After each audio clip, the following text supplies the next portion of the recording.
Great, I see I've already lost 1 minute and 12 seconds. Good afternoon, ladies and gentlemen. It's an absolute pleasure to be here, in particular after that beautiful, fabulous dancing. It was wonderful, wonderful to see, and I'm sure you all enjoyed that. I'm going to be talking about the time machine today. And if I get too excited or speak too quickly, you're welcome to just shout or raise your hand, and I'll just slow down a little bit. It was very interesting, and you'll see this technique is very practical, and my wish for you is that you will take away something today that you can practice in your lives. And it was interesting, in Sydney they seem to be a little bit short on sex because you seem to need a lot of sex. And I imagine that's why the sheep all look so scared in Australia.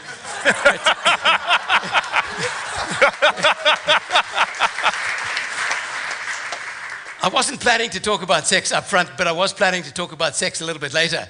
And this technique that I'm going to give you is going to help you to improve your sex lives if it needs any improvement at all. But the Czech people all look so beautiful, I'm sure you don't have any problems in that area. Okay. Why the time machine? Well, we were a little bit stuck in time.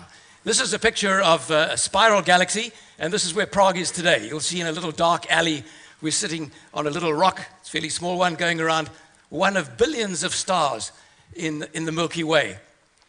And the problem with time is distance. So, for example, we've all got these fancy little cell phones. I don't know how we managed some time ago. But let's say we're sitting on this side, and I want to phone my friend on that side. So I'll dial here, tring, tring, tring. And, we'll go across over here, and the message is coming across. And about 100,000 years later, because our galaxy is 100,000 light years across, somebody's going to say hello.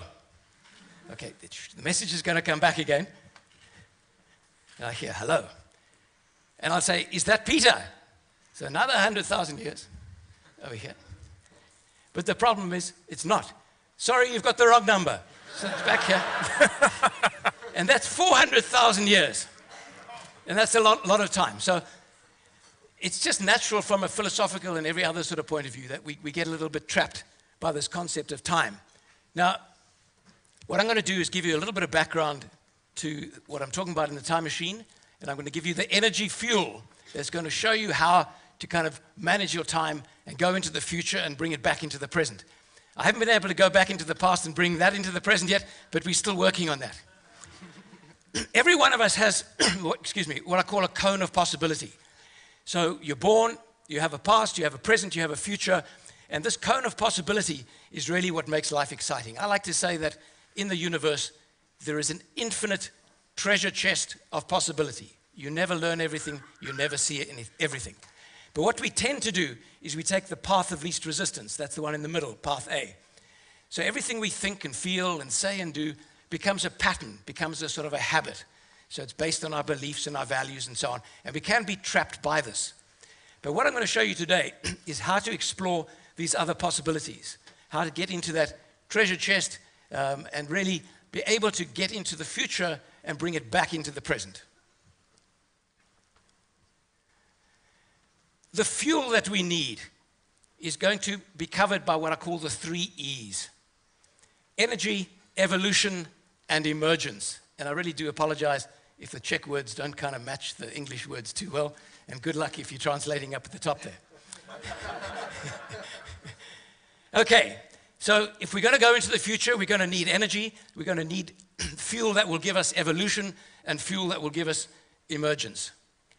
Energy first, and I'm not going to talk about this too much, other than to say that Einstein showed us that energy is what the entire universe is about. Whether it's matter or whether it's anything else, it's all about energy. So our lives, our human bodies are all about energy. And again, everything that we think, feel, say, and do is a manifestation of energy. And it's this energy that we're going to need for our fuel going into the future. Evolution. Wherever you get repetition, variation, and selection, you must get evolution. And that's Dr. Susan Blackmore. And this is very important because wherever you get repetition at a cellular level and you get variation, you get selection. And that's the basis of all Darwin's work about the birds on Galapagos Islands, for example, where their beaks are shorter in one place and longer in another place because of the food. So the second thing that we need with our energy fuel for our time machine is that it must produce evolution. Emergence is the last one. Is there a good Czech word for emergence? I hope so. In nature, nature generates complexity.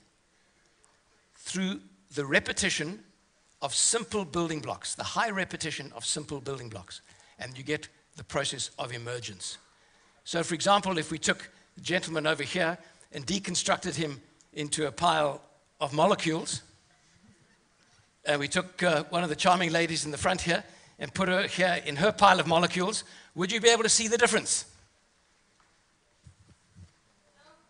There's still a mouth moving on top of this one. Okay. So emergence is how nature operates. It takes simple building blocks, and with high repetition, you get variation and selection, you get evolution, you get complexity. So we need a fuel that's going to give us that. And here is the fuel that I'm going to suggest to you, and I'll explain exactly how it works, and we'll give you an example, and then I'll show you how to design your own energy fuels for your own lives. So we're saying here that a simple action repeated at regular intervals. That's really simple. That's like at the molecular level of behavior. A new simple action repeated at regular intervals. Now, from a psychological point of view and a sociological point of view, many years ago, people thought that your behavior was a product of what you think and what you feel. But what we've discovered over the years is that it doesn't have to work that way. That if you change your behavior, it can change how you think and how you feel. And that's what this fuel is all about. So just make a note of that, a simple action repeated at regular intervals. So let's test it in the real world. I mean, that Sydney guy was wanting more sex, and he was talking about the gym and all sorts. So let's pick that up, see if we can help him.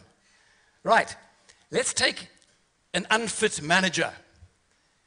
You can see that I brought diversity into my slides. Okay. So let's assume this manager is unfit. Let's design an energy fractal. Let's say that this manager goes to the gym 4 times a week, 45 minutes. It's a properly programmed exercise routine. This person goes onto the right diet, and so on. And they'll do this for 6 months. What do we get at the end? We get somebody who's physically much fitter.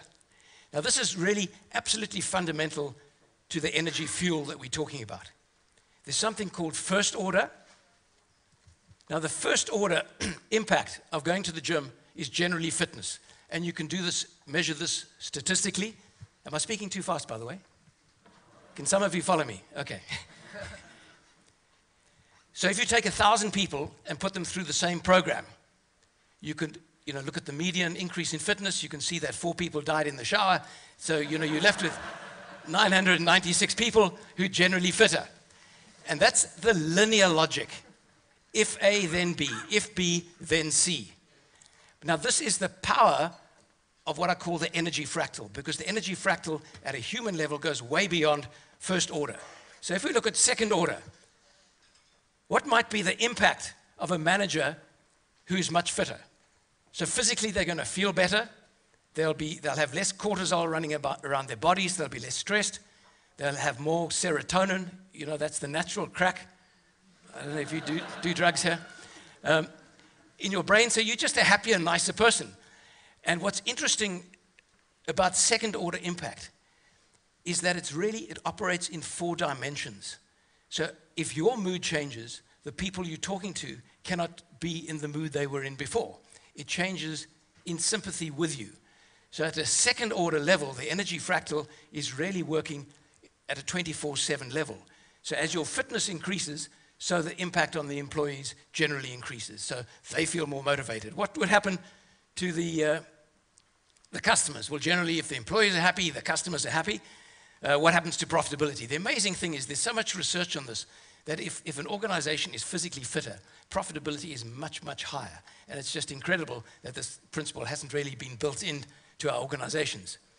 However, I do want to link back to the sheep in Sydney. So those of you who do have time for sex,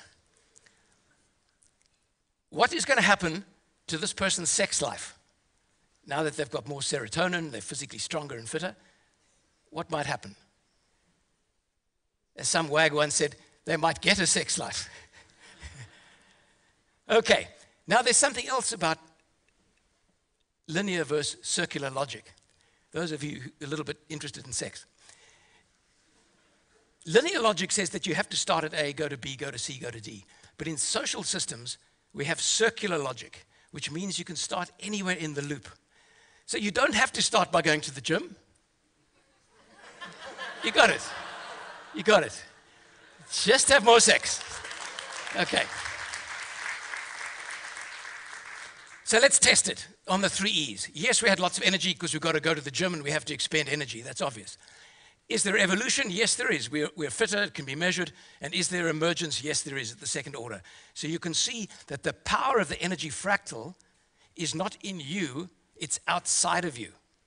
So all you have to do is the simple action, the new simple action, and it generates a second order impact, which you can't control.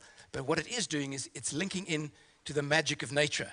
Because as much as scientists know about cellular activity and evolution and so on, we don't really know about the dynamic process. But what we do know is that nature takes simple things, adds some magic and repetition, and generates complexity. And what this is doing is offering you access to that power in nature, if you like, which is outside of your control. So what we're saying here is that complexity is not a product of yourself. It is a product of something simple that if you repeat regularly, it generates that complexity for you. Okay. It's just a couple of ones. Obviously, in a short talk like this, we don't have enough time to go into too much detail. But what I would suggest is that if you think about designing your own energy fractal, start with physical and mental and find something that suits you. We've done this with thousands of people over the last 15 years, and we've seen some absolutely miraculous results. So, go to the gym, you can meditate, change your diet, go for a walk every day, whatever it may be, take the dog for a walk, whatever, do what the Sydney guys want to do, whatever. On the mental side, it's very important to keep this muscle going as well. Because, I don't know, didn't somebody say that, which is the most important muscle in your body when you're having sex? The one between your ears. Okay. So, you could read 15 minutes a day, study something new, do Sudoku, crosswords, and so on. But it's very important, if you want to change your future, to understand that you can't go from A to Z in one step. And that's why we often get stuck. You have to take these small steps. And the energy fractal gives you the power to do that. If we look a little bit more broadly and a bit more philosophically, you'll see that language, religion, political systems, evolution of flight, economic systems are all based on energy fractals. Every single part of human evolution is based on energy fractals. So if we take language, for example, I don't know when language started, maybe 10,000 years ago, but I can imagine why it started. It was probably pretty cold in this area 10,000 years ago. So you imagine you're a guy, you're a hunter, half your teeth are missing,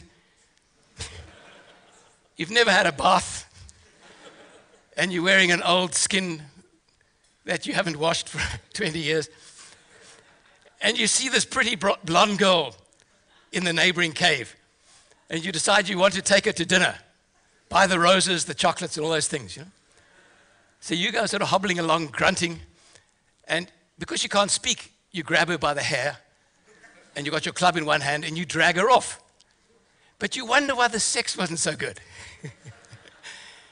So man had to design language to produce poetry, to produce all those nice lines that women don't really believe, but they pretend they do.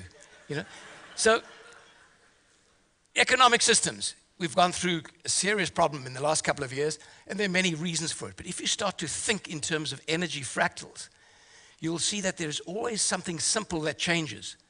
So for example, the Chicago School of Economics, Milton Friedman, in the 70s and 80s, pushed for deregulation. Profit is the only god of the economic world. If we all make a profit, everything will operate more smoothly. Well, it was an energy fractal. Deregulation is an energy fractal, but it had a negative result. So I hope the concept also helps you in understanding complex systems. Always try to look for the simple energy fractal that has driven that result in the first place. Okay, let's just see if we can get this going for you. As I said, this is incredibly powerful. If you just remember, it's a new simple action repeated at regular intervals. If you start thinking a little bit about it, what I can promise you, you don't have to think too much. All you have to do is implement that energy fractal. So set an objective, whatever it might be. that you want to be fitter or have a balanced lifestyle, whatever that means, and customize it. It must be right for you. And remember, all you have to do is implement it. You don't have to worry about the complexity because nature is going to do that for you. It's a simple new action repeated at regular intervals. And the beauty of this is it gives you all the power in the world. You don't have to depend on anybody else. You don't have to ask anybody else's permission. You don't have to do anything to listen to anybody else at all. It's really up to you. And if you understand that the complexity, the power, and the magic is in the fractal itself and not in you, it's so easy to do. Okay, so implement with absolute discipline. And this is important because if you do it on Monday, but you say you're going to go to the gym 4 times a week, but you do it once this week, but not next week, you lose the power that's built into the evolution and emergence of the energy fractal. So there has to be repetition, variation, and selection. So you go to the gym, the variation is your fitness changes, and the selection is that you move it back into your world and back into the repetition. So it really is that simple. So in terms of, if I could ask you to consider some homework, I would recommend that you try the principle. Everybody will receive a PDF of this talk. And what would be great is if you're happy to just let me know how some of your energy fractals go. See how your time machine actually works, and maybe we can all share some of those stories. Okay, thank you. It's been an absolute pleasure for me to chat to you, and I wish you luck with your time machine and your energy fractals. Thank you very much.